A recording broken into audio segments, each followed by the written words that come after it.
under God, indivisible, with liberty and justice for all.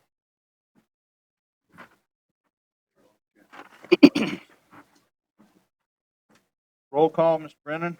Honorable Mayor Ron Shaver, Present. Councilmember Brian Urdialis, Here. Doug Shasso. Here. John Caper, Here. Clint Anderson. Here. Lynn Deal. She has an excused absence. Oh, she's on She's coming on. Zoom. Lynn, do you have audio? Can you hear us, Lynn? Lynn, are you there? Yeah, I'm going to turn her on.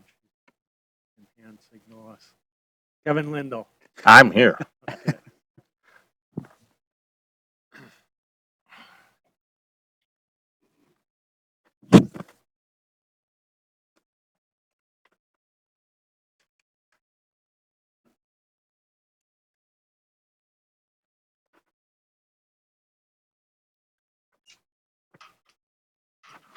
Well, let's.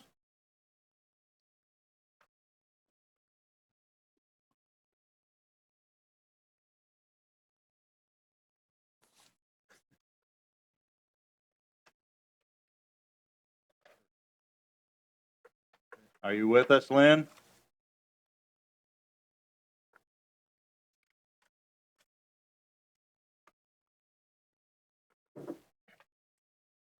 Okay, let's just go Going to. to have to be saying hand signals, I guess. Yeah. Can you hear us, Lynn?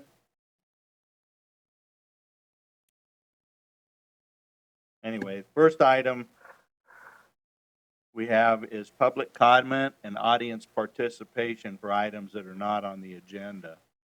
Is there anybody wishes to address council on an issue? I can't hear you.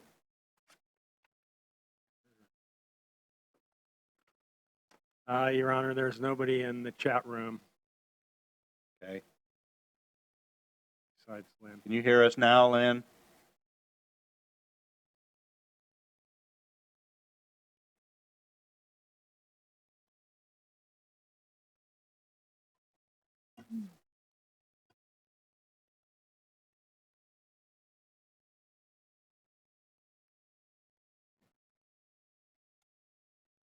Okay, next item on the agenda is approval of the minutes of the March 16th, 2021 council regular meeting. Thank you, Your Honor. A draft copy of the March 16th minutes was included in your meeting packet and is presented for your approval by resolution. Has everybody had an opportunity to review the minutes? Are there any changes or corrections?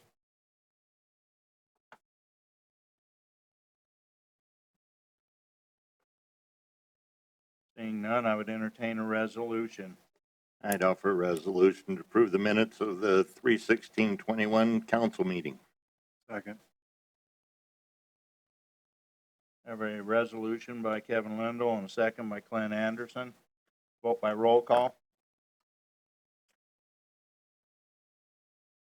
Oops. That resolution carries, well, Lynn's light is green. But Lynn, do you want to signal your intent on that vote? Yes.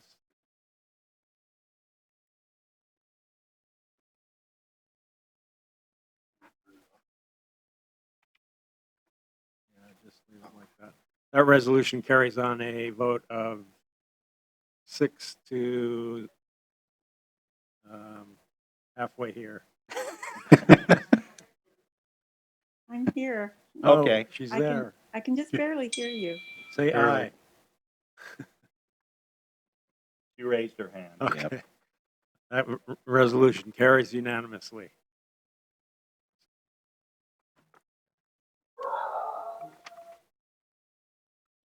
Next item is recognition of business of the month for April. Mr. Brennan.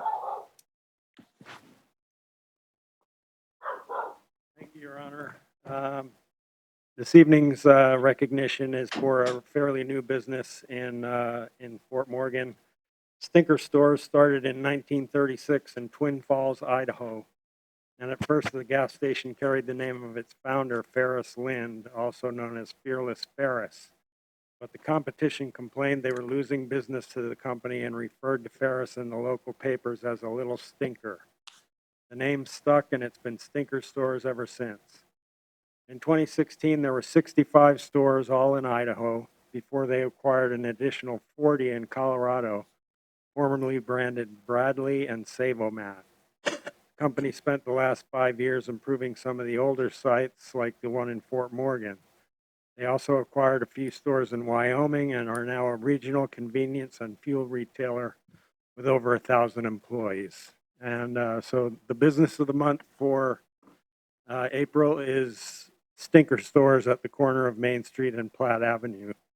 And at this time, I'd like to introduce Roger, Lindsay, and Chris from Stinker Stores.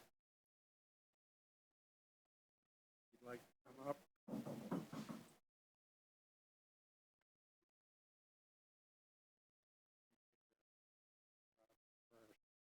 That's the certificate of appreciation with your logo on it that will hang in your store. This is a special gift from Councilmember Deal for you. Thank you. Lindsay. And this is the sandwich board sign. It's got a handle that you can place in front of your business for the rest of the day. And they will also receive a month's worth of advertising on 2 local radio stations on the Fort Morgan Times. And this is a collaborative effort of the city and the Fort Morgan Times and I think the Chamber of Commerce. Okay? Congratulations.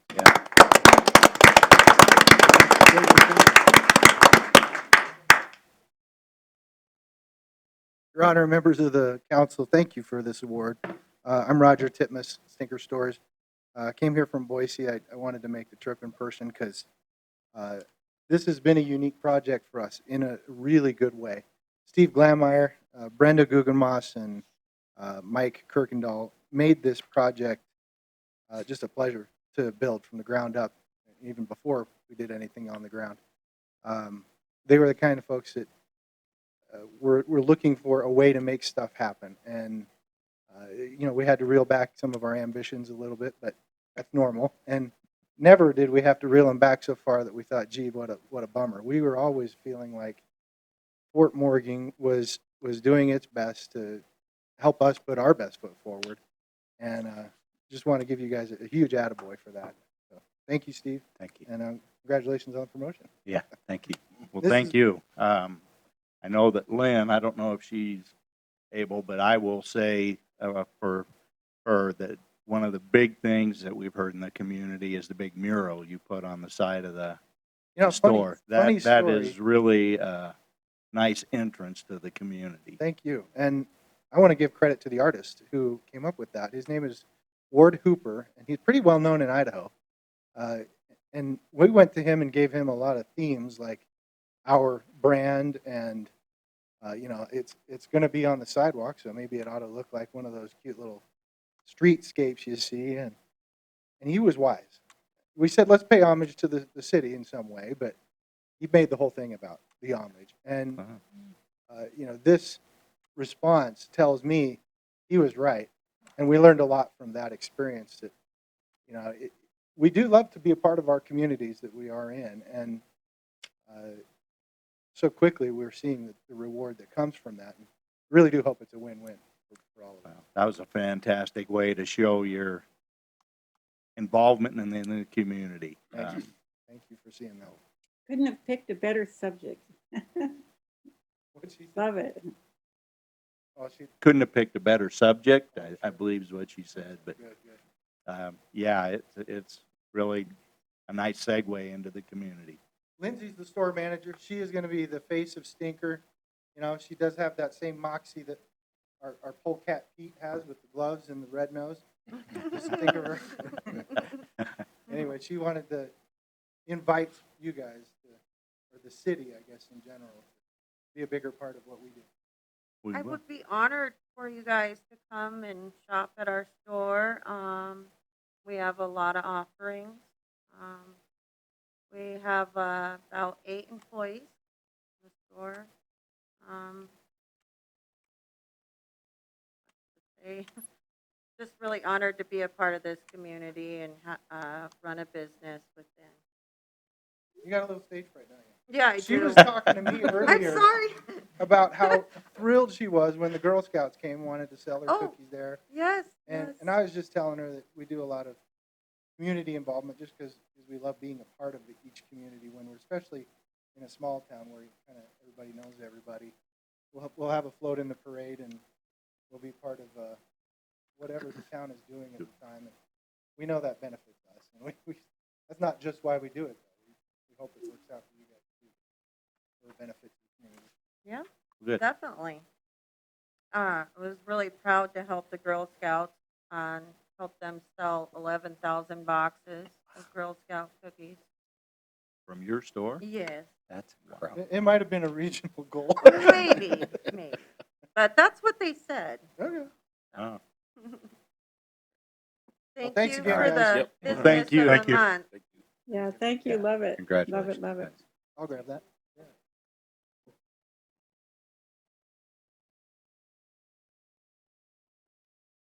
Okay, next is a reading of a proclamation declaring April to be Child Abuse Prevention Month. Whereas children are key to the state's future success, prosperity, and quality of life, while children are our most precious resource, they are also our most vulnerable.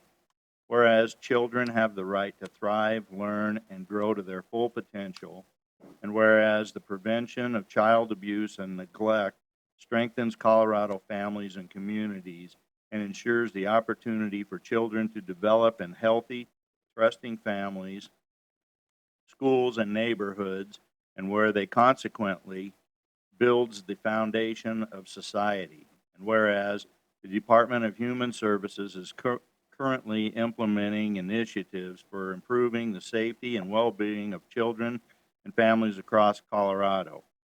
And whereas we must come together as partners, keep children safe, ensure the voices of our children are heard by all, and extend a helping hand to children. And whereas each of us plays a role in the prevention of child abuse and neglect, we encourage everyone concerned about the safety and well-being to report to 1-844-CO4-KIDS. Whereas I call upon all Fort Morgan community members to provide safe, stable, and nurturing relationships and environments for our children, free of violence, abuse, and neglect. Whereas we can ensure that Colorado children will grow to their fullest potential as the next generation of leaders, helping to secure the future of this community, state, and nation.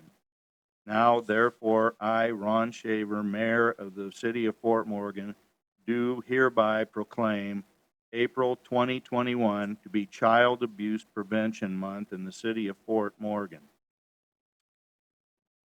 In witness hereof, I hereunto set my hand and cause the official seal of the City of Fort Morgan to be affixed this, the 6th day of April 2021.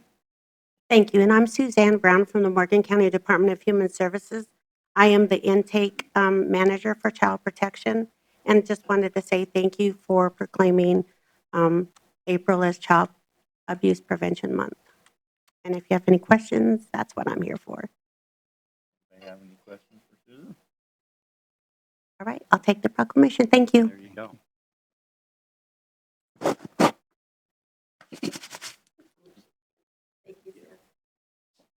Thanks for what you do.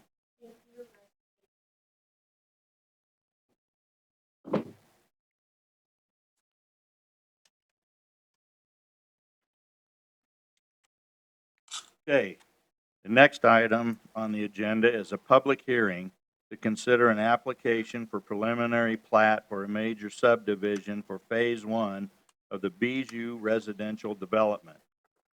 This is a public hearing. Please keep comments to the issues before the council. Each speaker is asked to limit comment time to 3 minutes unless the speaker represents a group of citizens in which additional time may be allocated. Please respect these limitations, as I reserve the right to limit public comment that is inappropriate under these guidelines or otherwise improper.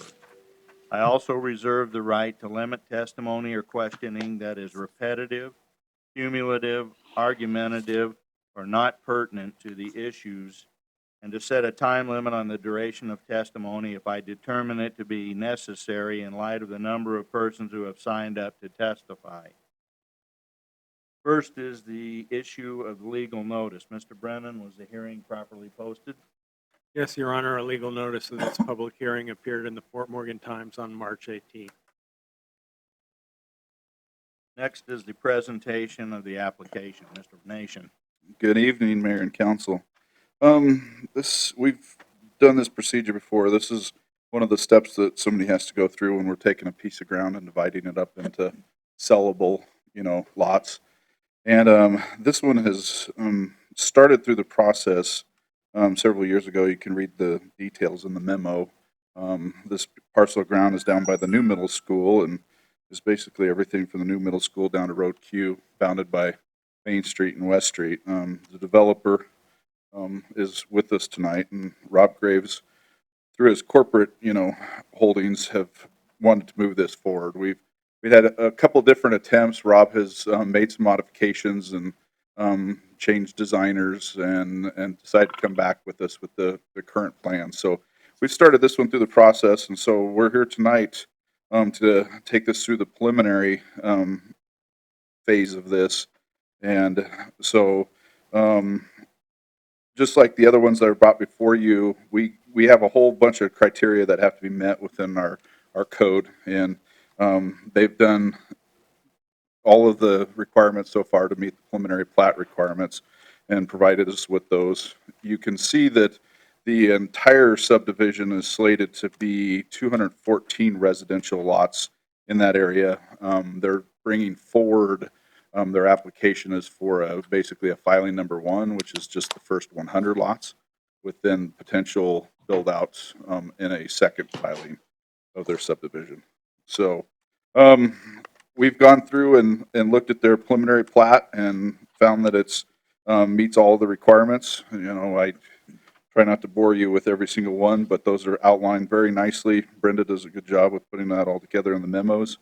We started some of the work. You'll see that there is, I know this is probably, it's been one of the topics I know mentioned to me, has to do with a traffic study and conversations with the traffic flows.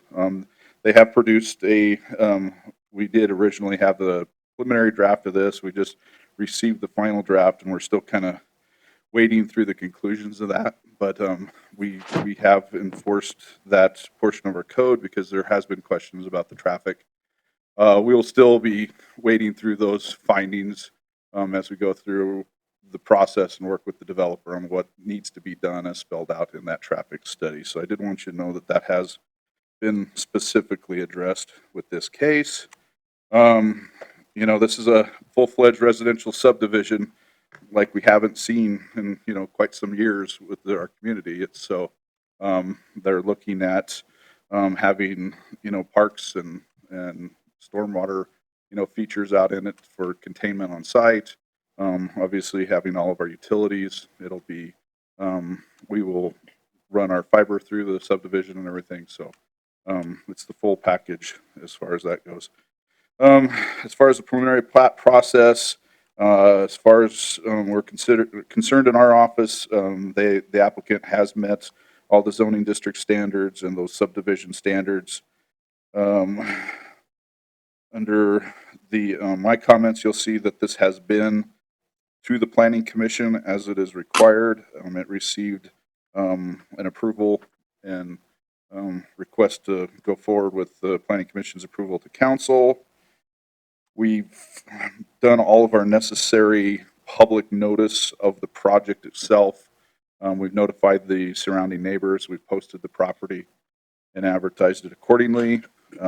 We received one applicant one neighbor that showed up with a friend to the Planning Commission, and we asked them if they wanted to public comment, and she just indicated from her seat that she was just curious what the subdivision was going to look like. And so I took over one of Rob's kind of artist renderings of what the subdivision looked like and gave it to her and everything, so she kind of knew what she would be anticipating. She was a county resident that lived across the road to the east, so. So that was basically the only public input we had as we've gone through this process into my office. As usual, Brenda has included all of those notifications and everything in your packets. You also have a copy of the multi-page plat. This is so, large in scope, and because of all of the cul-de-sacs and all the other spacing, it's a multi-page plat that'll have to be recorded in this just to make all the detail shown.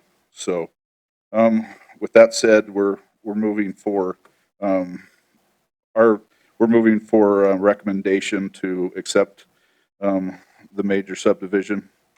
And at this point, the applicant is here to answer questions, so I'd be happy to answer any questions you would have of me. Are there any questions for Brent?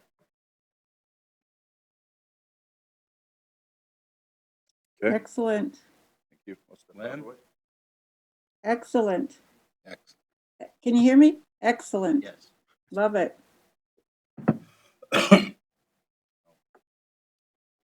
Next, we'll hear comments from the applicant. Does the applicant wish to address council?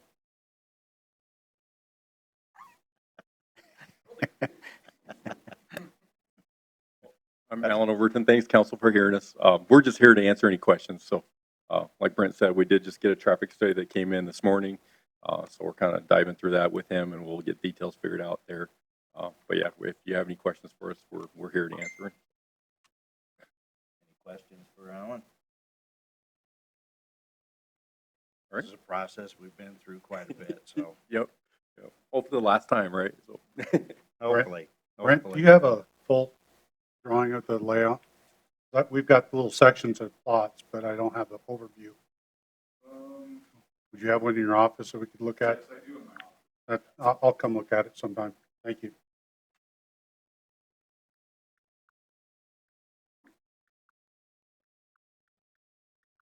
Okay, next we'll hear public comments. Is there anybody here that wishes to speak on the issue?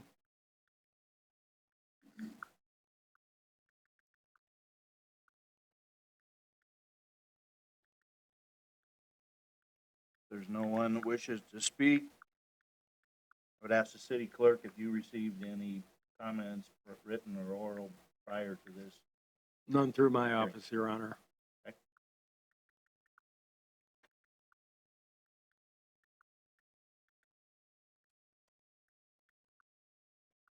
Council discussion, is there any additional discussion from council on this issue? Lynn? No, I'm good. Okay.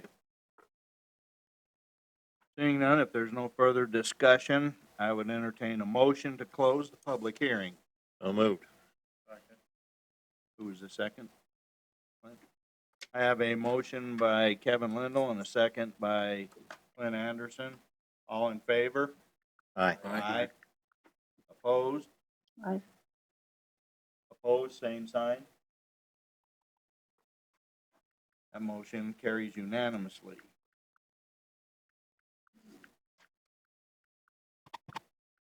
Action. Ms. Williams. Yes, counsel, if you find that based on everything in the record, documents and testimony, that everything is compliant with major subdivision requirements as found in your code 20-3-80 subsection C, then you would move to approve the case 21-001 SD.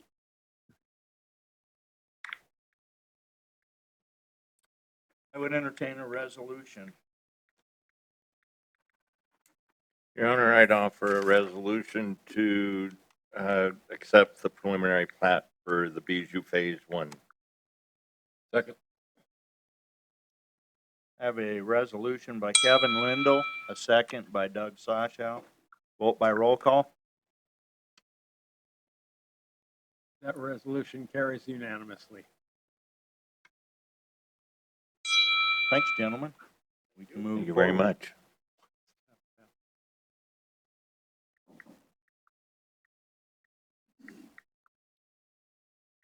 Next is a presentation on ratification of an emergency expenditure for equipment repairs in the gas department. Mr. Nation. Good evening again. For those of you on the tour, we actually took everybody over and showed them the trencher that was repaired and the subject of this matter. So for those of you that weren't on the tour, last summer we were doing a lot of work over in Center Point, both the electric department and the gas department. We had both trenchers basically working almost every day over there. This one broke down on Tony and had a severe break in it. We felt that we really needed to get that thing fixed and back on its feet as quickly as we could because of all the work that was being done. So we went ahead and went to the mayor and asked permission to go ahead because we knew it was going to be somewhere between $20,000 and $30,000, I think was the rough ballpark that we got on it. So we got that authorization, and then it ended up taking on most of the winter to get it fixed. And I kept asking Tony, what's taking so long? Well, that's why I included the pictures. You could see just how far apart they had to take that machine in order to fix that one part. And so we put those in your packet just so you're aware. That's kind of why this thing got drug out like it did. So apologize for that time frame, but other than that, we're just here tonight to ask for ratification of that emergency expenditure. We have the final bill. It's $27,000 even. So that's what I'm asking. Any questions? Well, you're asking for forgiveness, not permission. Yeah. Yeah, it was a pretty entailed repair. But in the long run, it did save us a substantial amount Nice of money. pictures. Thank you.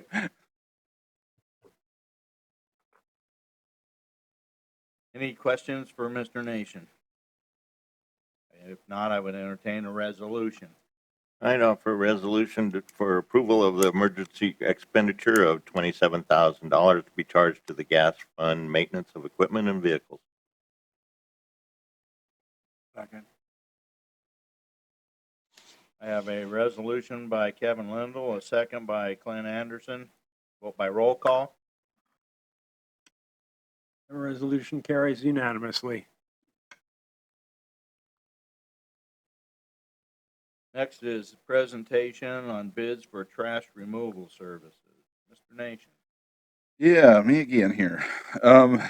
So what I have tonight is kind of unique. This is one of those concepts that came up after we did all the budgeting for the year, and just some internal discussions and looking at the situation we have with some of our alleys and everything. We decided that, how could we approach maybe getting a jump on some of the cleanup and try to make some type of effort for making everything a little more beautiful at a faster pace than what our spring cleanup usually goes. And like I mentioned in my memo, this is nothing against JW and his crews. They're, JW's in here. They've got a lot of other things that they're doing that have to get done on a daily basis and then go around and pick up spring cleanup. And spring cleanup ends up drawing out to several months in length. And so we want to propose this as a possible solution to see if it would help alleviate some of the issues that we're having with keeping our alleys clean. And so the request tonight is just a monetary one to get the trash cleaned up and get the alleys cleaned up and get spring cleanup off of our plates. But there's more to the plan. There's an education that we're gonna, start bombarding Facebook with and send out our utility bills, and an education of trying to get people aware that trash needs to go in the dumpsters. If you need something picked up, you got to call, sanitation department and have those type of things done. And so we're going to do some public outreach as we go through this. If you guys are amenable to okaying the expenditure of funds. So we realize that there's more work other than just picking a contractor to go around and pick everything up. The other part of this that comes back into one of the changes we've made in my staff, we've added a code compliance officer in my department that has started. And he's going to be that guy that we send around and try to help, zoom in on some of these areas where there's repeated dumping of mattresses and things, and see if we can make direct contact with people and see if we can start getting some, information to them so they're aware of these things. And so there's a lot of things that we want to roll into this effort. So it's just not have somebody clean it up and see where we are a year from now. This is going to be some work for all of us as we move forward. So we did put together an RFP, and we had 2 companies that actually responded back. Since we've never done this before, there was a lot of variability.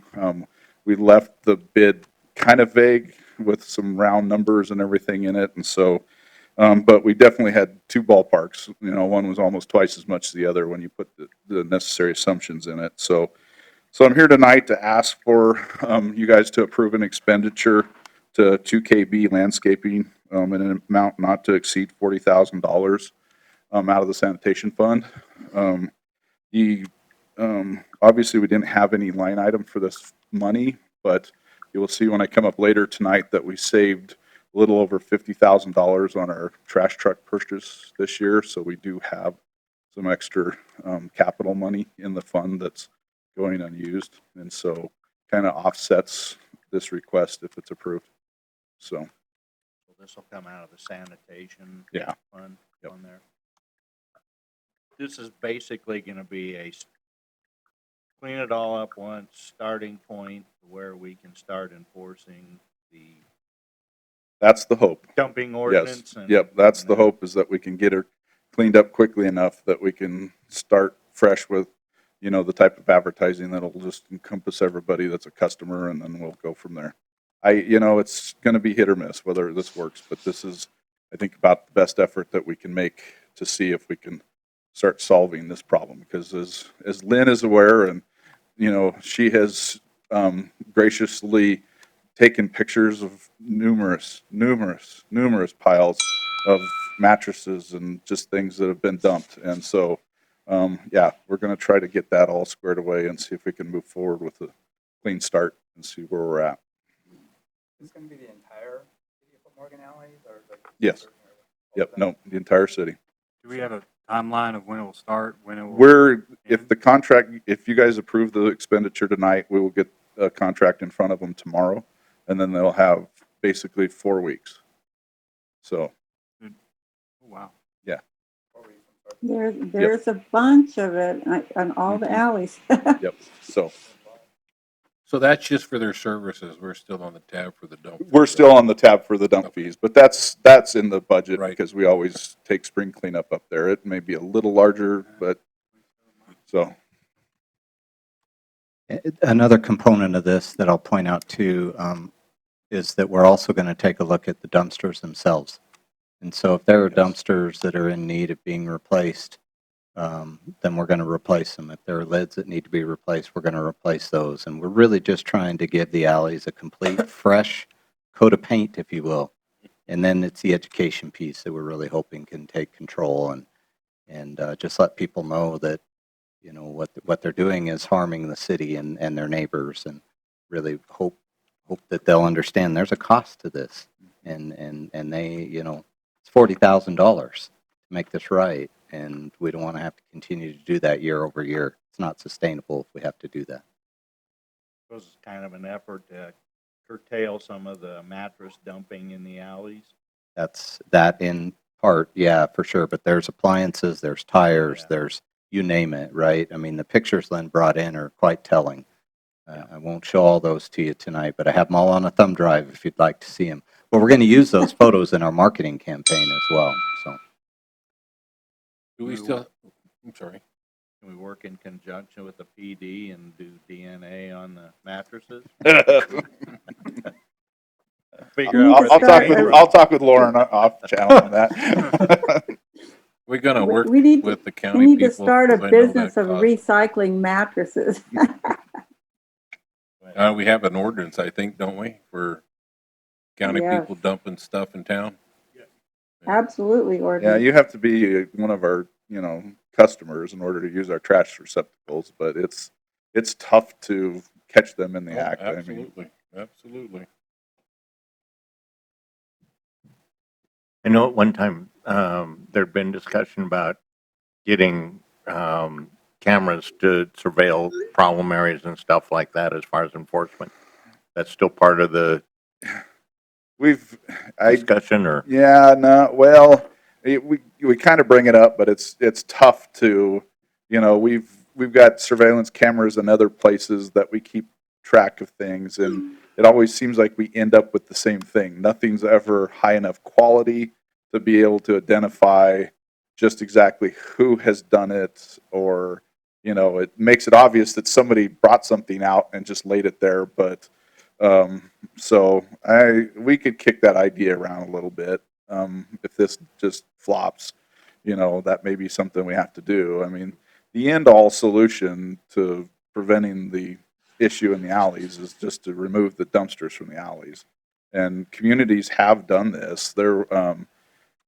Colette printed off an article. It was Thornton or one of the big towns, in the Denver metropolitan area. They had the same exact discussion, and they were going to just go to roll-off service where everybody just has their own dumpster that they keep in the garage, and then you're just responsible for what you put in it. And that's, that would be the final, straw to solve the dumpster problem in the alleys, is to get rid of the dumpsters in the alley. So, Brent, I think if that was threatened, that might help. yeah. If people knew that was going to happen, maybe. I don't know. I don't know that that would do a whole lot of good if you've got people from the county that are bringing stuff in and dumping and doing that sort of stuff and everything. I'm not sure Well, that I've threatening to do that is going to deter them. yeah. I've had the opportunity to live now by two dumpsters that are on the edge of town. And the one that I lived in, when I lived in my apartment, you would hear the pickups come screeching up, and they would lock the brakes up in the gravel across the street from me. Somebody would already be in the back of the pickup. They would throw out everything they could as quickly as they can, and then boom, off they went. And so they throw it in the dumpsters at least when they do it. Well, at And, least and the dumpster now that I have right next to my house, I'm right on the edge of town on Nelson. And, there's people that pull through there in the middle of the night and use the dumpster. And, there's been times where I've walked out there to see, but they're already on Nelson Road and halfway back to Q by the time I, come out of the house. And in those instances, it's people using those big dumpsters. They're not discharging on the ground. They're actually using the dumpsters. So, I mean, are they polite lawbreakers, I guess you call them? So, but so yeah, it's a mixed bag on some of that. I think in town there's some people that are convinced that out of town people are coming down their alleys and doing it, but once again, it'd be a matter of catching them and being able to prove it. So A lot of apartments, I noticed a lot of the mattresses were behind apartments, and a lot of people kind of know where some of it's coming from too. So I think education and just working with it for a while, I know it's got to improve, but we have to pick it up and can't just leave it there. Anyway, thank you guys for your efforts to try to do something.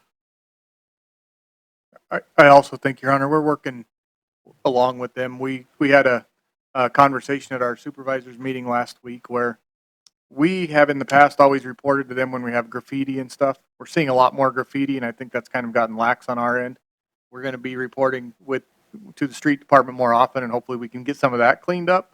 I think we know if we can clean those things up quickly, it's less likely to create this environment as well. So we will be working with that, and as somebody who's worked with cameras, the problem with those is they're very labor intensive. If you see it, somebody's got to sit there and go back and watch that camera for hours sometimes to find somebody. So it can be difficult, especially if you have a lot of cameras all over town. So something to think about if you go that route. Okay, any other questions?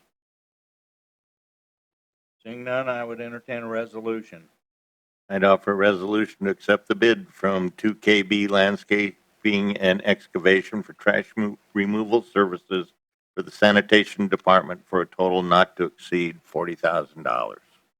Second. I have a resolution by Kevin Lindell and a second by Clint Anderson. Vote by roll call. That resolution carries unanimously. thank you very much. Thank you, Brent. I'll be back again. Next is a presentation on bids for a 2021 water main line isolation project. Mr. Stagel. Thank you, Mayor and Council. This project is kind of a continuation of what we started last year. We, as our department, we are able to do valve insertions, so we can put a gate line or a gate valve into a water main without having to shut the line off. And it's proved to be a very, very handy thing, because normally you have to shut the main off, drain it, cut it, put the valve in, turn it back on, flush it, and it's a major process. But unfortunately, we can only do 6 and 8 inch in-house. And the main that we're looking to install, we just did this last year for the first time. They just came out with these 20-inch Insta-valves. And it was a very successful project last year. We installed one over there kind of off of Linda Street and East Beaver on this main. And the reason we're doing this is because this main has a bunch of butterfly valves that do not isolate anymore.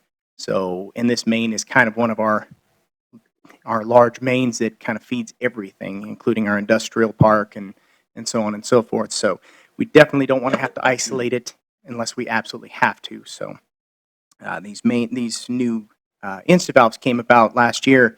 It was a very successful project installing the first one. And so now we're just basically looking to put another one in farther upstream of this, where the original one was, so we can isolate sections of the main at a time whenever we have to do maintenance. And we're going to start, once we get a little bit better isolation, we're going to have to start removing those old butterfly valves. But right now, they're not hindering anything, they're not leaking, but we just want to be prepared in case something does come about where we have to do it in an emergency. So this project here is to install another valve. We'll probably be looking at doing at least one more next year. But an invitation to bid was placed on the city's website on February 3rd and was made available to City Hall with bids due on February 19th. We did have 2 companies bid, Municipal Pipe Services out of Nebraska and Colorado Tap Masters out of Denver. We have utilized both of them before, but we would like to go with the low bid on this one. We've had a lot of success with these guys, and they're actually the ones that installed the one last year. Like I said, it was a very successful project. So staff is requesting council approval to accept the bid from Municipal Pipe Services in the amount not to exceed $41,000 to perform 120-inch valve insertion for the purpose of water main isolation. Do I have any questions? How big a hole do you have to cut in that brand new resurface on Railroad Avenue? Well, I'm not going to Railroad. I'll go to Burlington. Oh, I didn't tell where the okay. location is. It's actually going to be located just off of South Sherman on Burlington Avenue, Okay. and it's going to be on the west side of South Sherman. So kind of over there where Medrano's mechanic shop is and everything. We'll be right over in that area. So yeah, I don't have to cut into anything new, thankfully. Oh, good. When I read that, for some reason, I thought railroad, and I was going, oh, my goodness. We're Yes, no, already cutting it up. Yeah, we don't want to do that. Super. What's the timeline on that, Eric? We'll probably be getting that done. It'll either be the end of this month or sometime in May. Once everything's been accepted and I can get a hold of the contractor, he'll get the valve ordered. How long And, does it take for them to install? to I'm sorry. install it, one day. It's a few Oh. hours, yep. And the outfit that we are hiring, they've actually, because it takes special equipment to install all this, and they've actually acquired all of that now. Last year when we did it, they had to rent it because they were in the process of purchasing it, but they had to have everything made, and we needed the valve sooner than that. So they had to rent it and it's Hydrostop, and that's the valve that we use for our 6 and 8 inch valves. So it's the same manufacturer of all of our valves. So that's why we kind of require the Hydrostop brand, because we are familiar with it and we are in close contact with the manufacturer. So So with that point, did you say you were going to be doing another one next year? Or possibly, we're going to see how our isolation ends up, and there's a possibility we may have to go just a little bit farther upstream. We're hoping we don't have to, but we're going to kind of look at it, reassess, and see if I think we can get away if we absolutely have to with one more, and then we should be able to have decent isolation in smaller sections if we have to. So anybody else have any questions for Eric? Nope. Seeing none, I would entertain a resolution. I'd offer a resolution to accept the bid from Municipal Pipe Services in the amount not to exceed $41,000 to perform 120-inch valve insertion for the purpose of water main isolation.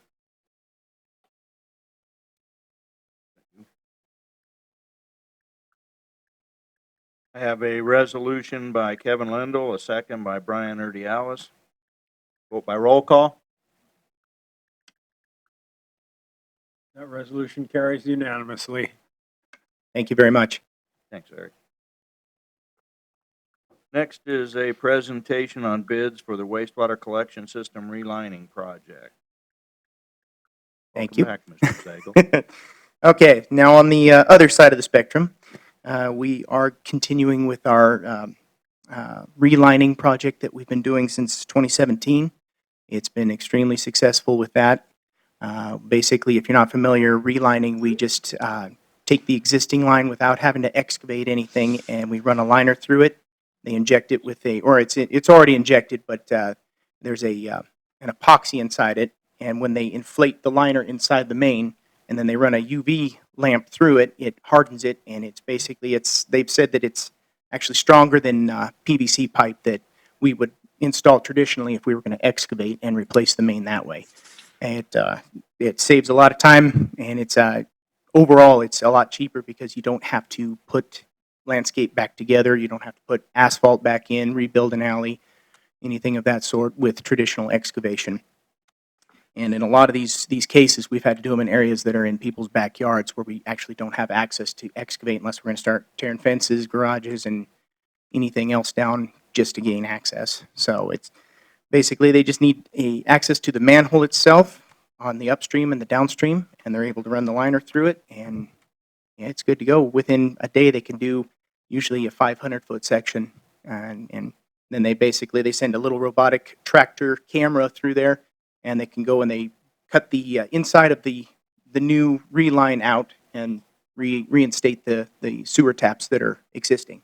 So customers usually look at about 1 day, about a 12 to 13 hour time frame where they can't use their sewer. I mean, basically it won't drain. They can still run water, it just won't drain because it blocks it off while they're installing it. But then they go through and they reinstate all the taps, and it's like a brand new main was installed without having to excavate. So it's been very successful, and so we're kind of continuing on in a lot of the areas that are very hard to dig up. So right now we're looking at 9 separate lines, and we've kind of divided it into 9 different projects all on the same bid. They're all going to be 8-inch clay lines that we're relining, and everything is in residential areas. So I can go into detail on it's in the memo where they're at, but I mean, I can kind of mention where we're looking, but I'll go ahead and jump to the invitation to bid was placed on the city's website on February 3rd and made available. It was due on February 19th. And we had 2 companies submit a bid with this one. We have utilized both of these companies before, and they're both very good. So in this case, we're going to go with the low bidder. We had In Situ Form Technologies out of Littleton, and then Granite Inliner out of Kiowa. And Granite was actually the cheaper of the 2, so we're going to, staff is requesting council approval to accept the bid from Granite Inliner in an amount not to exceed $337,590.25 to complete the 2021 wastewater collection system relining projects. Do I have any questions? Questions? Seeing none, I'd entertain a resolution. I'd offer a resolution to accept the bid from Granite Inliner in the amount not to exceed $337,590.25 to complete the 2021 wastewater collection system relining projects. Second. I have a resolution by Kevin Lindell, a second by Clint Anderson. Vote by roll call. That resolution carries unanimously. Thank you very much. Thank you. Next is a presentation on bids for roof replacement for the police department. Commander Brown. I'm only going once.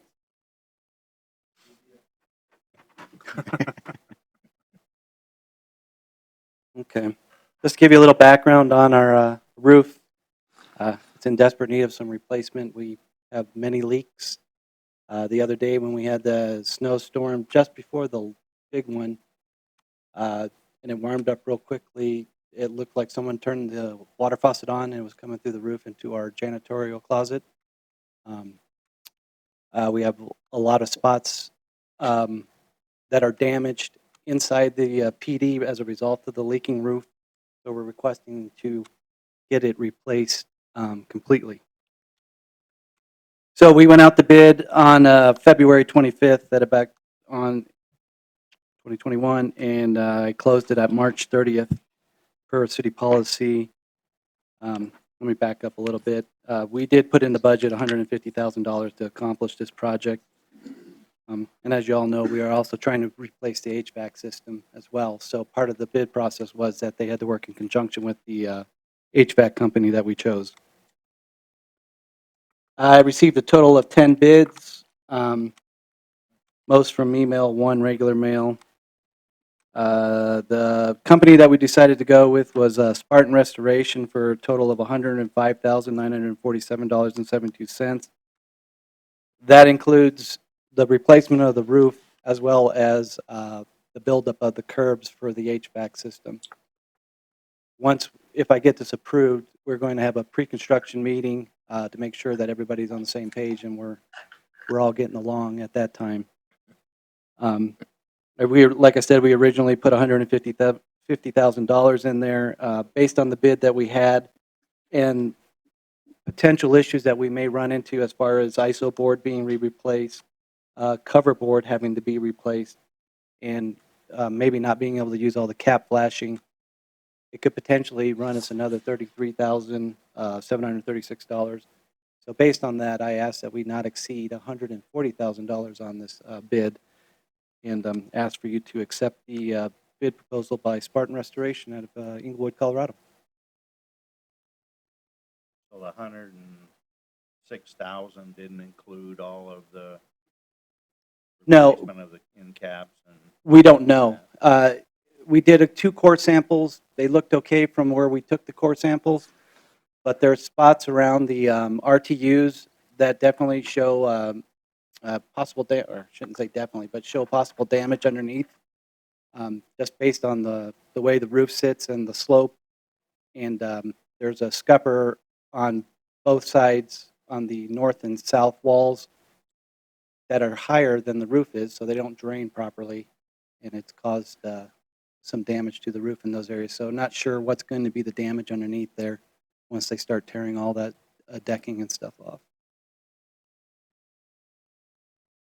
Steve, can you hear me? Yes, ma'am. You have a good investigations to find leaks in your department. It's not that difficult. All you have to do is look at the ceiling. I just meant that as a joke. When would you start?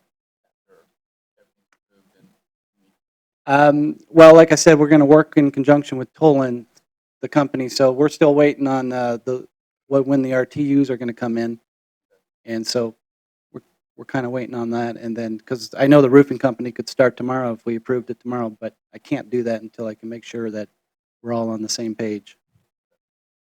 Have any idea when Olson's? They said at least 5 to 6 weeks. I haven't heard anything back on that. Was the lead time on the RTUs? So I'm not 100% sure. I was kind of holding off before I start putting them to the grinder on when that was coming in. I noticed they were talking about wanting to get in there and be done by the end of April. Yeah, that would be Best case ideal. scenario. Yeah, that'd be the ideal scenario, but I don't think that's going to happen that way.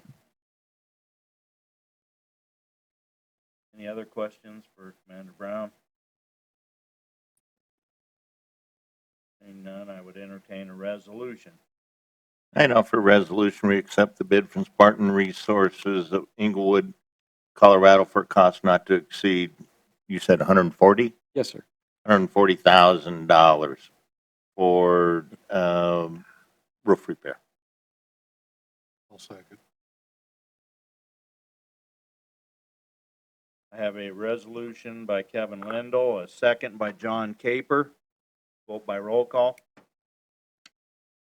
That resolution carries unanimously. Thank you very much. You know, that roof was perfect when I left 3 years ago. So what have you guys just done to it? It's because you never looked up. We questioned that when they built that building, why they had all the water on the roof run to the center of the building. Right. And then have it pumped out. Right. It was, That's terrible. And I if I you would go love to up on find the the, engineer. you go up on the roof, none of the scuppers are lower than what the roof is. Yeah, So it it was- doesn't work properly. Will you be able to fix it before the rainy season Uh, coming up? Probably not. Mm. Are they going to We do don't the want HVAC police first and officers then the wet roof? behind the ears. What's, I'm sorry. I just said, are they going to do the HVAC and then the roof? Do the HVAC first? They're going to have to work in conjunction with it because we're going to have to redo the curbs because the RTUs are a little bit smaller than what we have up there now. So they're going to have to rebuild the curbs, which is probably going to be smaller. And And that's kind of what I was hoping they do the HVAC first, because I'm sure it'd be a lot easier for the roofers to do a good job if Yeah. right. HVAC Well, is first. part of it with what we're putting on there is the TPO, so it has to come up and wrap over the curb in order to ensure that there are no leaks. What did you say? To ensure that there's. To ensure there are no Yeah. leaks. Look, I've learned a lot about Come roofing and on. HVAC more than I ever wanted to. So, Oh, yeah. any other questions? Okay, thank you. Thank you. Next year, we'll have to replace all those ceiling tiles. Yeah. All the water leaks. Next is a presentation on bids for the 2021 HBP paving and surface treatment projects. JW, Mr. Willis. No Mr. required. Evening, Mayor and Council. I'm here to present the 2021 Streets HBP paving and surface treatment projects. Excuse me. These projects are funded by two sources. Are strictly for streets, which is going to be bringing in $2,375,000, and our capital funds is still sitting at $900,000.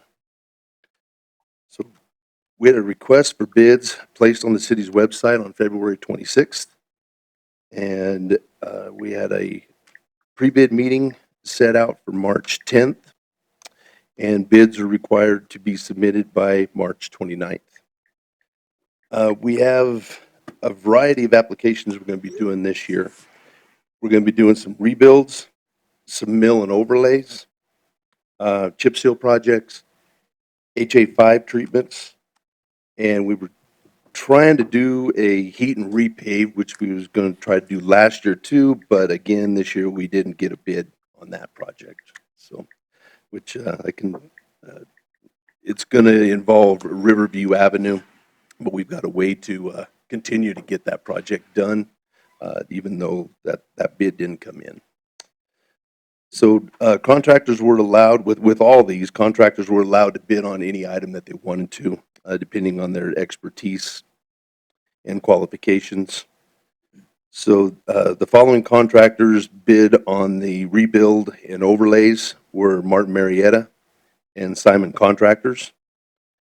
Martin Marietta's bids come in at $2,188,058.75.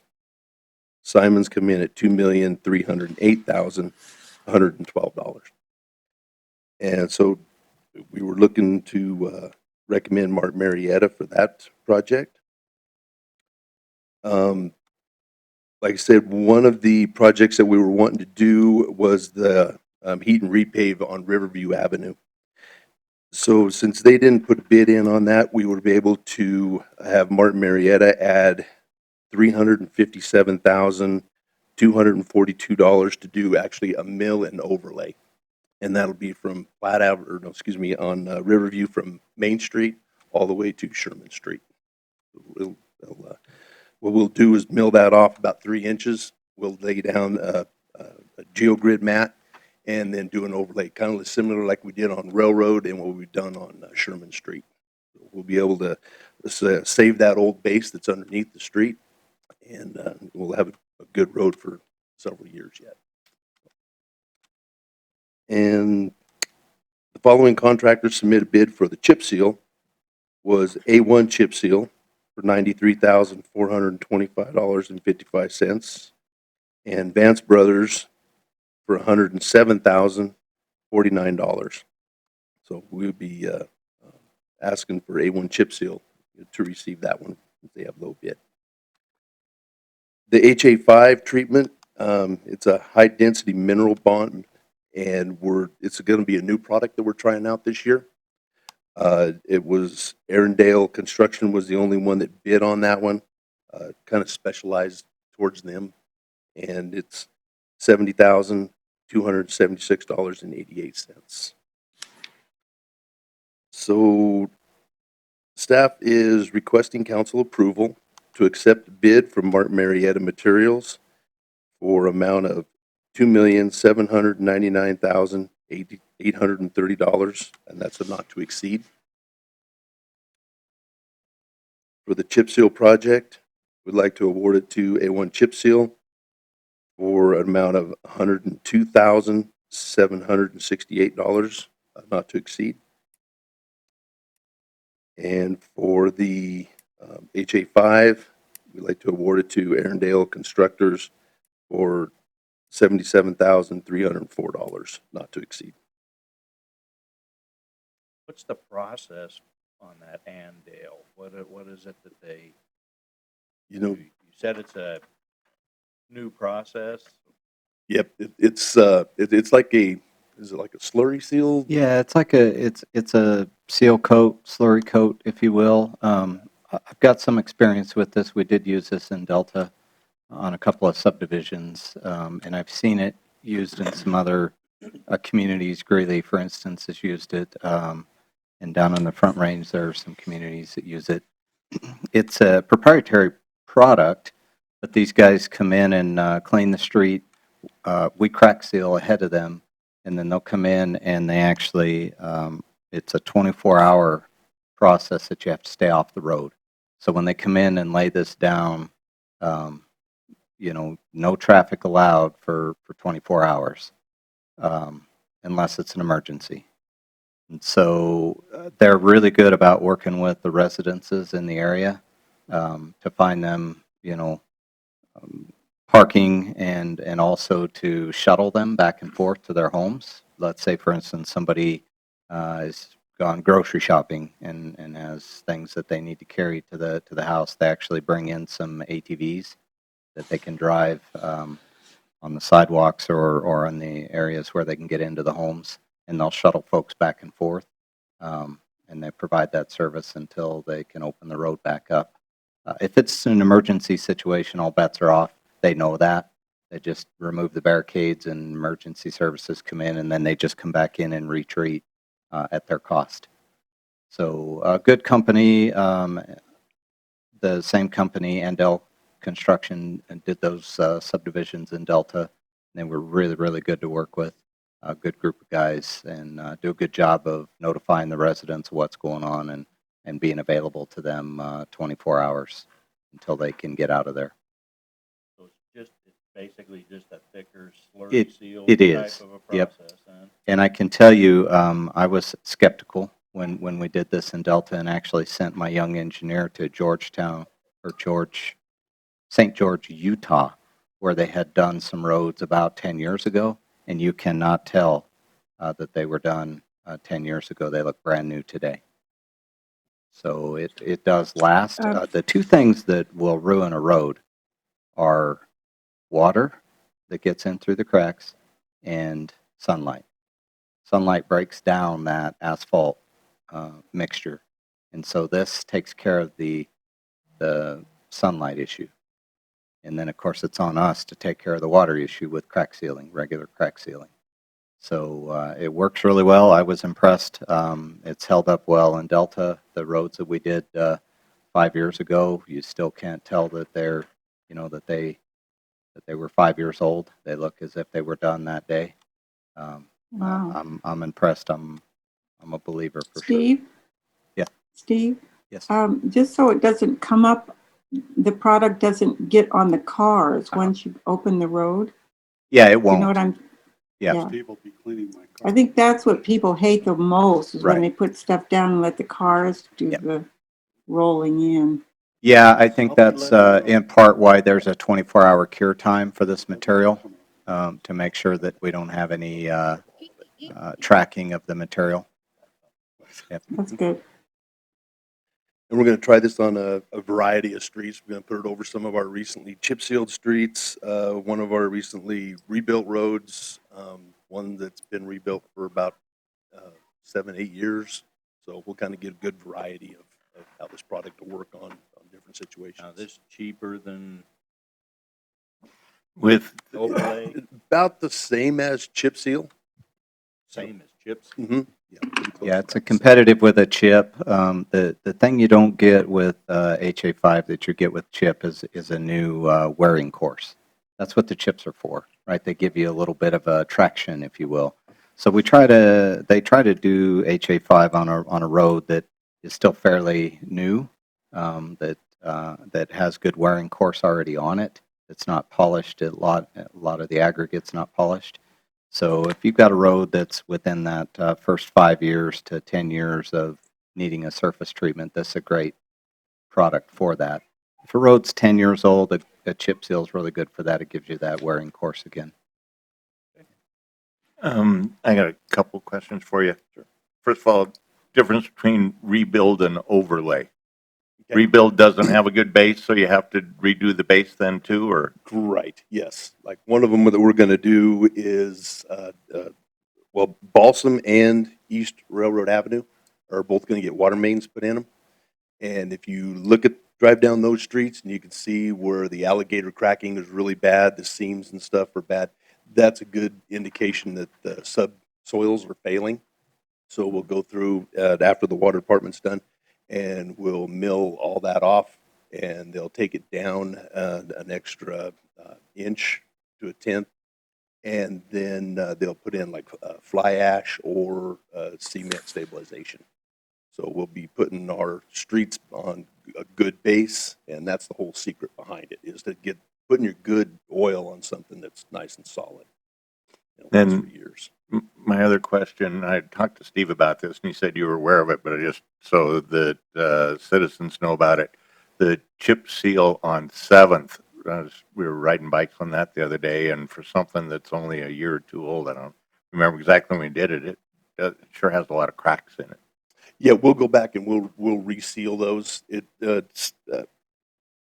Crack seal will flex and move, but it's got its maximums as well. So sometimes it'll snap. That means we got to go back and we'll blow out the crack and we'll reseal those. Super. Any other questions? Seeing none, I would entertain a resolution. I'd offer resolution to accept the bid from Martin Marietta not to exceed $2,799,830, and also the bid from A1 Chip Seal not to exceed $102,768, and also the bid from Andale Construction for an amount not to exceed $77,304 for a total of $2,979,902.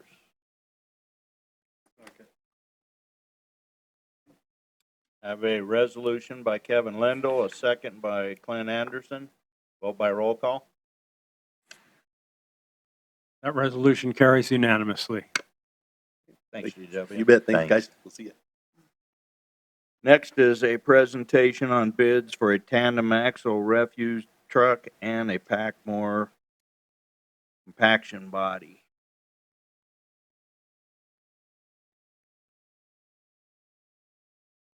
I had a talk with Bob. He had something come up and was all like, could you please? And I said, okay, I'll go make your presentations for you.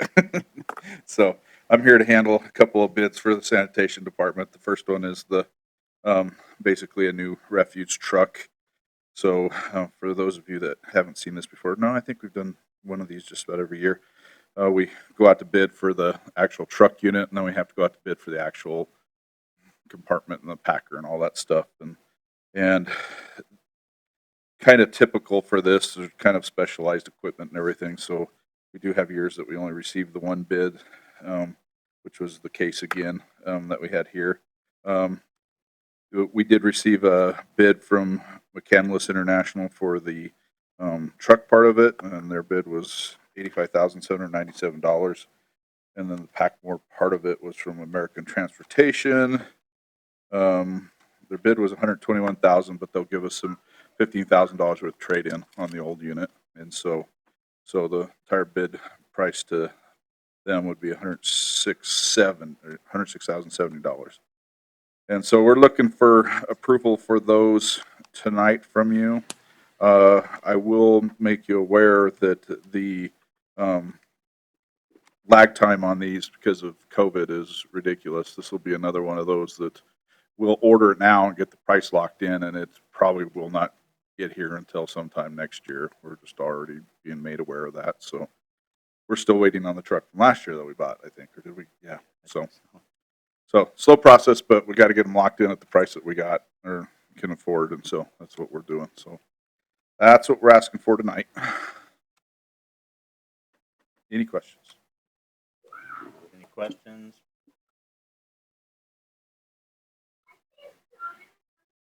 Seeing none, I would entertain a resolution. I'd offer a resolution to accept the bid from McCandless International in the amount of $85,797 for the International Truck Chassis, and also to accept the bid from American Transportation in the amount of $106,070 for the compactor, for a total of $191,867. Second. I have a resolution by Kevin Lindell, a second by Clint Anderson. Vote by roll call. That resolution carries unanimously. Thank you. Next is a presentation on bids for 95-gallon rollouts. Yeah, this is part of our normal capital budget. We have to come in and get some new rollouts. Some of them just get tore up, and so we have to rotate new ones in. And then we do have newer customers that are receiving the rollouts. The apartment buildings will be utilizing rollouts for each of the apartment residents over there. So definitely need a few more rollouts to purchase. So Bobby went out to bid on this and did receive one bid from Auto Environmental Systems.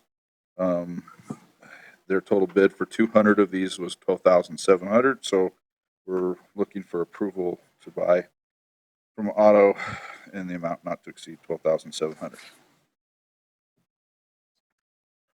Questions? Seeing none, I would entertain a resolution. I'd offer a resolution to accept the bid from Auto Environmental Systems not to exceed $12,700 for 295-gallon rollouts. Second. I have a resolution by Kevin Lindell, a second by Clint Anderson. Vote by roll call. That resolution carries unanimously. Thank you very much. Thanks, Brent. Next is a presentation on a resolution amending the schedule of fees. Mr. Hamer. Thank you, Mr. Mayor, Council. Like the mayor mentioned, I'm here tonight requesting approval for a resolution accepting and the recommended addendum to the 2021 schedule of fees. We discussed these at our council retreat, went through pretty much the whole kit and caboodle, from daily rate, drop-in fees to annual passes, room rentals, as well as room rentals for the Gene Doty Senior Center. I'll just kind of recap those real quick for the public, but basically we're looking at daily rates, drop-in rates of $3 for students and seniors, $5 for adults. Annual passes for students and seniors are around $20 a month. If you pay in cash in advance, you'll save a little bit of money. And adult annual passes are $35 a month. Again, if you pay in cash, you'll save a little bit of money. Room rentals at the field house. It's pretty simple. There's a variety. We have the one multi-purpose gym as well as the tournament gym. But essentially they're in $50 increments per gym, as well as there is a cleaning fee associated with room rentals for the field house. When we get into the Gene Doty Senior Center, as you recall, the community room is probably the main room that will be rented. We're looking at 2 hours for $75 there, $150 for 3 or more hours, and over 5 hours, $225. And again, there are cleaning fees associated as well. And the reason for that is when we have these rentals, especially at the Gene Doty Senior Center, we want to be able to pre-schedule our cleaning crew, our contract cleaners to come in and clean up behind any groups that are there on the weekend and so forth. So,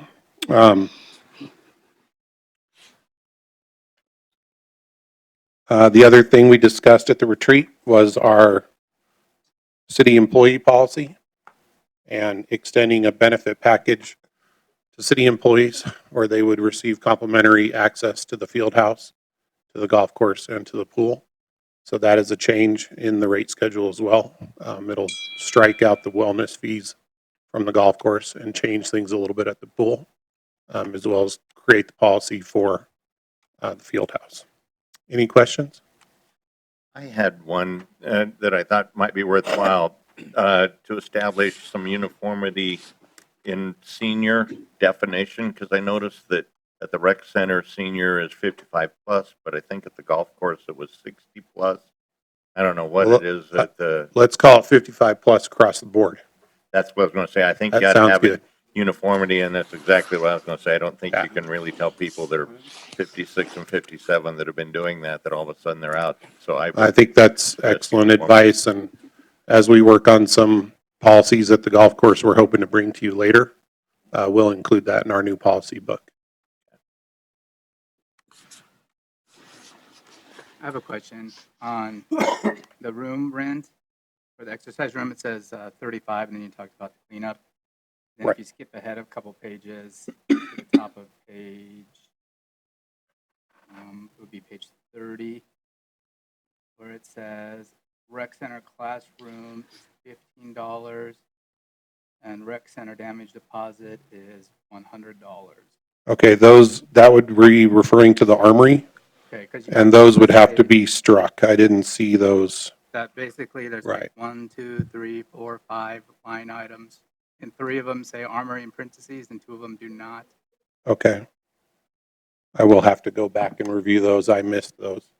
Then the other thing too is, if I can just skip forward to the swimming pool, we're charging for 3 to 17, so 0 to 2 is no charge, but the field house is 0 to 3, no charge.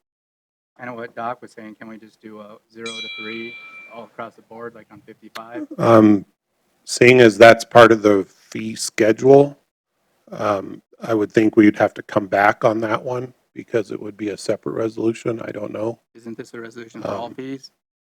Yeah, I think if the request is for the pool to be the same as field house, age limit 0 to 3 versus 0 to 2, I think we could make that change tonight. I don't think that would need to come back. I mean, we just need to make sure that we've got it captured correctly in the schedule of fees. Okay. And So- then also, when they talked about city employees getting the benefits of the pool, the golf course, and the field house, if you skip over to the golf course, it says city employee wellness adult unlimited, no tea time, 500. City employee wellness value card, 250, $5 visit. Should that just be stricken as well? Yeah, those will be struck out. Right. Okay. Yeah, we can make those grammatical changes in there and make sure we get those fees struck that were part of the original wellness plan for the city employee. I think we can make those changes with your recommendations tonight. And then also on the golf course, should we add cart fees and green fees for passes? Because there's only green fee passes in here. There's not, some people get Well, unlimited both. it may be on a separate page, but I'll double It's check. not. Okay. Well, I mean, I only printed you the certain pages that I made changes on. I know, but we're making a resolution on this, so it should be like on Right. here in front of us tonight. What's the request So specifically? there's only a adult single pass of 800. He's saying the cart passes aren't on the fee schedule, So which I don't, not sure I'm aware of or not. right here, it's not. I would have to go back at the full fee schedule. What I'm trying to say is it might be on the next page in the entire schedule, because I only printed page 4. I didn't print page 1 through 40. You know what I mean? Are those fees that we're proposing would change tonight? No. So if they're not fees that we're proposing would change tonight, don't know that you necessarily would need to see those. They are products that we offer at the I golf understand, course, so but- they but would we're need to not- be added if they're not on there Okay. at some point. Yeah, we could bring that back if that's something that needs to be added to the schedule of fees, but if Okay, it's not I was just something, curious why it wasn't on there. sure. Compared to the other Yeah. ones. It's quite possible it is on another page, Brian, if we didn't print the entire fees, Okay. schedule of fees tonight for you, but And then I have a question on the open pool swim day. So ages 3 to 17-year-olds must be accompanied by a person 18 years or older the entire time. So 15, 16, 17-year-old has to be with an adult 18 years or older. They can't swim by themselves. I don't know, I may ask Steve to comment on that. Again, I was looking at field house yeah, rates, I not think pool the intent rates in this tonight was discussion, to so. specifically address the field house rates and any other changes we were making as they related to the senior center and/or the wellness plan. But if you have other suggested changes to the schedule of fees, Well, I we'd be thought the happy to resolution review was in those. regards to the recs, just recs in general too. Right, right. I think tonight we were just looking for field house specifically to those changes, but there may be other things that you would like us to revisit that's in the schedule of fees that's been in there for some time. And we do, annually, we revisit the schedule of fees Yeah. and approve it every, October, September, October. I'm going to And say, why I is think this that happens attached? as part of the budgeting process. Yeah. But why is this attached to the resolution? It was just on the page with some of the Yeah. other rates that I had to print so that you Right. could see the changes for the field house or the changes to the golf course. Yeah, the schedule of fees is a multi-page document, and so some of the things we're talking about tonight were on a page that included other items that we weren't addressing tonight. It's about a 40-page Right. document on the city website. Will this be addressed at a different time? We could do that. What I would suggest, Brian, is maybe you and I could get together. Yeah, Brian, what I would suggest is maybe you and I could get together and we could go through the entire schedule of fees. And if Okay. there are questions that you have about other related topics, we could address those when we address the schedule of fees later in the year. Okay, that'd be great. Yeah. Thanks, Steve. Right. Any other questions? Comment? Seeing none, I would entertain a resolution. I'd offer a resolution to accept the resolution amending the 2021 schedule of fees. I have a resolution by Kevin Lindell and a second by Clint Anderson. Vote by roll call. That resolution carries unanimously. Thanks. Thanks, Ty. Next, reports by officials and staff. Steve. Well, I have a few things to update you all on and report on tonight. The first one will be the field house, since we just talked about that. Just a reminder that grand opening ceremonies are set for May the 29th. That has hit the Fort Morgan Times, so we've locked that date in. There's a lot of work yet to still be accomplished at the building, but they are rapidly working toward completion and assure me that they will be done and ready to give us the keys, if you will, on May the 29th. So that's a Saturday. It's the unofficial start of summer, so we thought that'd be a fun day to have the field house open. They've, I mentioned progress, but they're laying down wood floors as we speak this week in the bonus gym and in the group exercise room and even the tournament gym. They've started to lay down some of the subfloor for that wood floor. A lot of paint going on, a lot of lights being installed. The front desk cabinetry is being installed, and it's really kind of the finishing touches are happening on the inside. On the outside, we're placing a lot of concrete on the ground, a lot of sidewalks to be done yet. They've got to excavate a little bit more for Kiowa Avenue, but you'll start to see pavers in town working on the parking lot soon.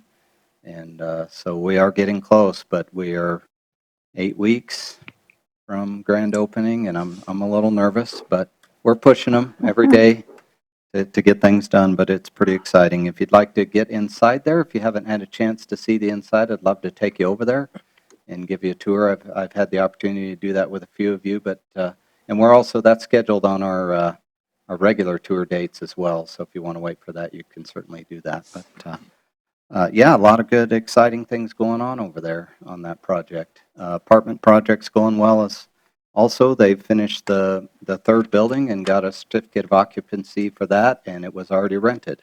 and people have already moved in. So the fourth building should be starting soon. I see the foundation is pretty much done over there, so I think we're just waiting on the building to show up. But they are moving fast on those, and they're renting as soon as they get them built. So good project. It's been exciting to see that happen. Yeah, Kevin. Where you're saying that, geez, they have people moving in as soon as they get them down, are they just going to keep laying them down then as long as they're doing that? You know, initially they kind of said, well, we're going to do a few Right. units and see how it goes, but where they're renting them that Yeah. fast, do you know if they're just planning I to keep believe going? that's the intent. That what I heard from them is that the first 8 buildings are already rented. That's 32 units. So I think their intent is to just keep going and keep rolling. And Brent and I talked about this. They're planning to do the sort of the perimeter first, and then they'll start to infill in the middle. But they have 5 foundations dug, so I know they've got the 5 buildings that they could do right away. But I would expect they're going to start digging foundations again soon. Yeah. So I think you're going to, so long as people are pre-renting those, I think you're going to see them go. And the hope would be that they would get all 40 of them done. They're way ahead of what we projected in our incentive and development agreement with them. So no issues with that whatsoever. So Cool. and then just some staffing things I'd like to announce as well. Sandy Engel has been hired as the Sandy Engel's been hired to replace Sarah Crosswaith as the Economic Development Specialist, and her first day to start with us is April the 19th. She did get through all of the pre-employment background checks and things that needed to happen, so we'll be excited to welcome Sandy on board to our team here in a couple of weeks. And I also want to invite Jennifer maybe to stand up. I think you all met Jennifer Kukau at the retreat, but Jennifer has agreed to accept our Human Resources and Risk Management Director position. Very excited about that. Yeah. So Jennifer's kind of been filling in as interim, but she's done a fantastic job, and I just kept asking her, when can I remove the interim tag? And I pressured her enough, I guess. But no, we're excited to have Jen take that position permanent, full-time, and we'll see what we need in the department staffing-wise. But for now, it's Jennifer and Jatan over there keeping everything running really smooth, and she's doing a great job. So, yeah. And then I'd like to invite Jeannie up. Jeannie's got some announcement that she would like to make.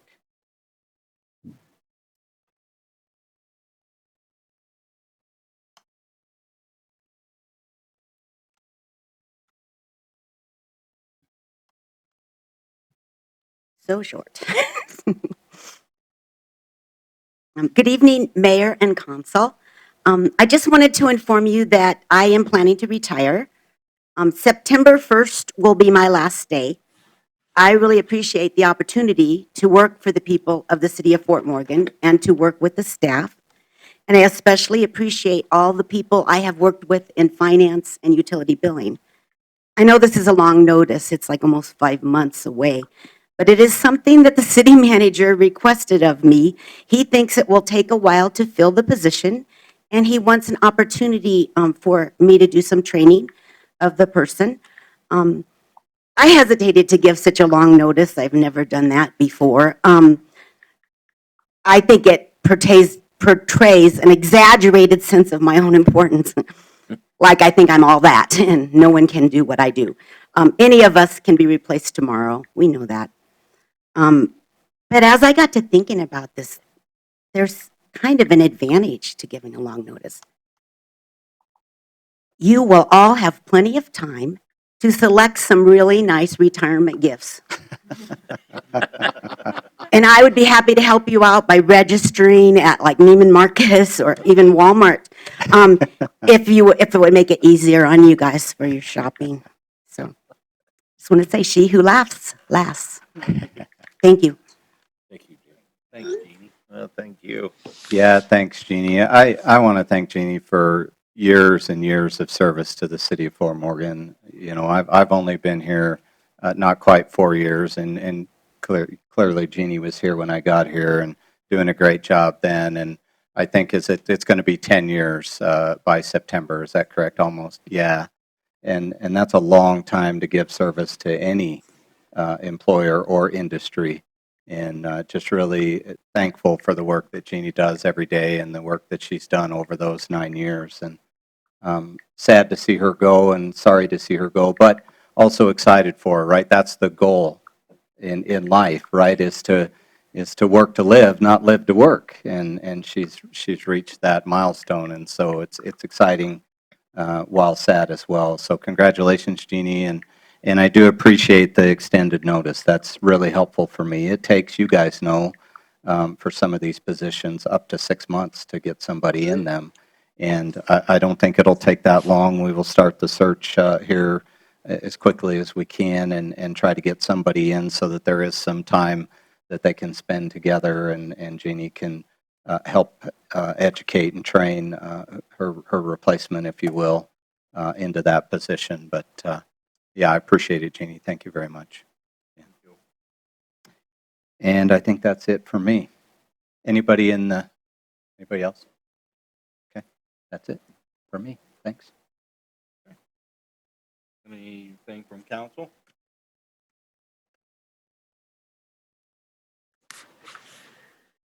Okay. Bids, meetings, and announcements. Mr. Brennan. Thank you, Your Honor. The city's accepting sealed bids for the purchase of pad-mounted transformers until 3 p.m. on April 14th. Construction of the wastewater treatment plant clarifier and aeration basin improvements until 2 p.m. on April 15th. Purchase of 500 kVA pad-mounted transformers until 3 p.m. on April 21st. Purchase of outdoor holiday decorations until 3 p.m. on April 23rd. And bids for the Quail Dunes Golf Course Pump Station Replacement Project until 3 p.m. on May 7th. Under meetings, the Historic Preservation Board is scheduled to meet on the 8th at 4 p.m. There are a few other meetings that are tentative at this time, so I won't mention those, but the next regular city council meeting will be April 20th at 6 p.m. here at City Hall. That will be another council tour, this time the police department, municipal court, and the Burlington facility with the usual times for departure and return.